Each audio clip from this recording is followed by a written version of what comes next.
Okay, today I want to tell you some hospital policies and routine that you can say no to. And you might be wondering, why do I care about this? Well, because I want you to be able to personalize your birth experience so that things are happening and you feel empowered and you feel like, this is what you want. This video was actually inspired by the comments that I've gotten on several of my videos where I'm posting something and someone is like, wait, I didn't know I could do that. So I want to tell you 10 things that you can absolutely say no to, even though it's routine. The first one, giving birth on your back. When you go to the hospitals, most of the time when it's time to push, they would literally just be like, okay, let's get you on your back now. All right, I need you to turn over. Okay. It's that time. Okay. And it's not really usually posed as the question like, do you want to stay on your back or do you want to try a different position? Know that you can say no to this. You can be like, no, actually, I would like to try this position or that position.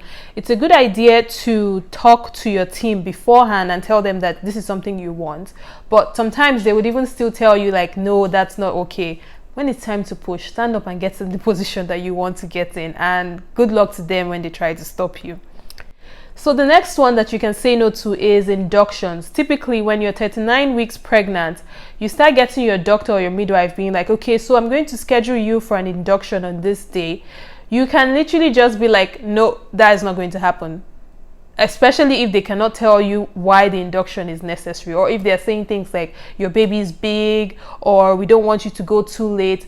Watch this video I have on Pitocin, because that's what they use on inductions, and see why it's not something that you should just go dilly-dally and just accept what they say. Know that you can say no if there's not a true medical reason for an induction to take place.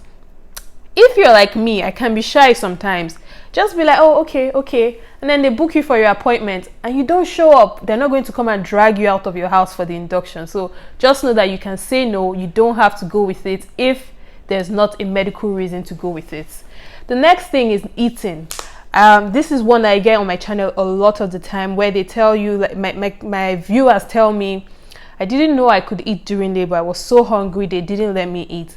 Now, they probably will not offer you food, but if you have your own food, I don't see them stopping you saying, no, you can't eat that.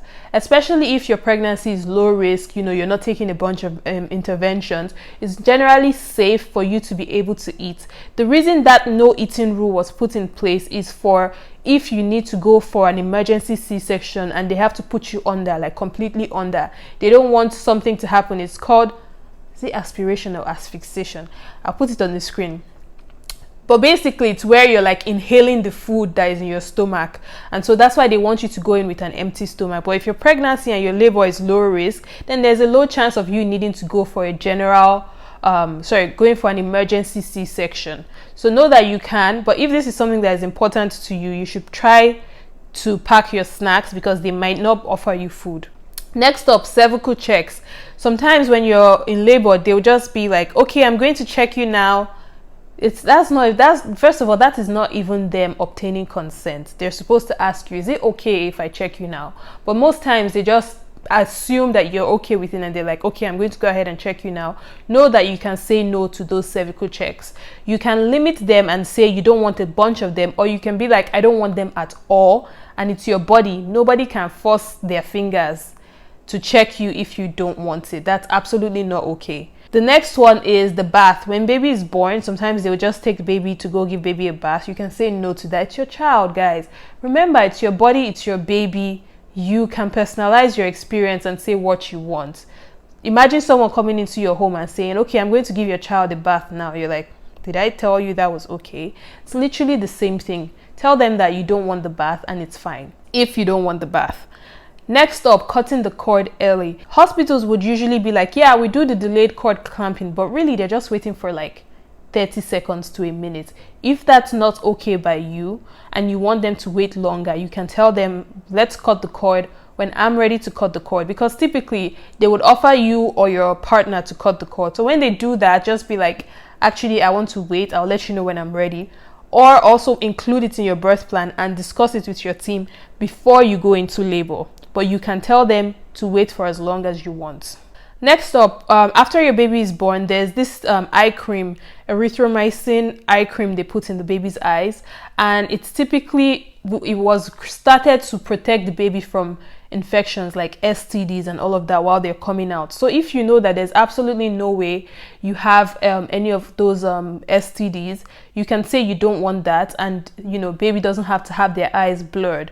But if you know that there's a risk of you having that, then it's a good idea to go ahead and accept it. Again, include it in your birth plan. Speak to your team about it. Let your partner know so that he can remind them after baby is born that you don't want any of that eye stuff put in. Another one is the episiotomies, especially those routine episiotomies. Some old school doctors still believe that doing a surgical cut, an episiotomy is a surgical cut instead of a spontaneous tear of your perineum.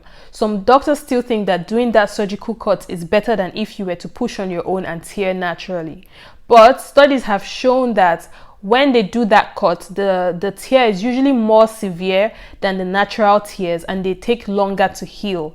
So some doctors do it routinely, and if it's routine, if like you're fine, your baby is fine, you can tell them you don't want that. In fact, speak to your team beforehand, because sometimes they won't even tell you they're doing it. They'll just go ahead and do it.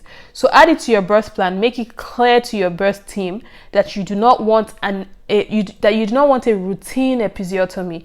Now, if there is a need where baby's heart rate is dropping and they need to get baby out quickly with forceps and stuff like that, then that's a different case. But if there's no medical need, you can absolutely say, no, I want to push by myself, and I understand that if I tear naturally. And a good way to reduce your chances of tearing is to not push on your back. So those two go hand in hand. Try just being on hands and knees, or standing or squatting. More upright positions will make you less likely to tear. Another one is the continuous fetal monitoring. So there's two ways that they keep an eye on baby's heart rate during labor. There's a continuous one, which is where they put those bands on your belly, and then you're hooked up to a machine and you have to be close to the machine.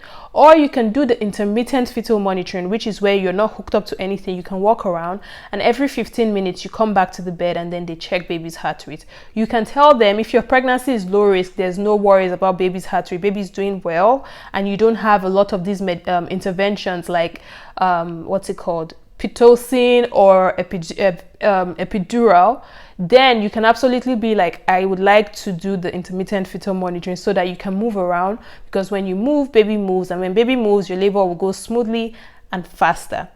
Finally, you can say no to having a bunch of unnecessary people in the room, medical students, a bunch of nurses. You can be like, can I have only the essential people in the room at this time?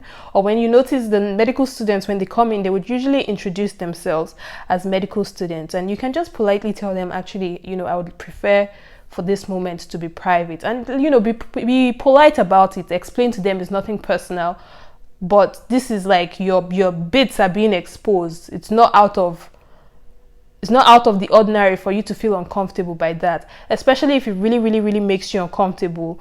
Ask for them to leave and only essential people to remain in the room. But that's it for this video, guys. I hope you found this helpful. Let me know if there's any intervention or any routine that you're not sure about, or if you've had any experience with any of these things where you said you didn't want this and you got any pushback. Just tell me your stories in the comments, and I'll see you in my next video. Bye.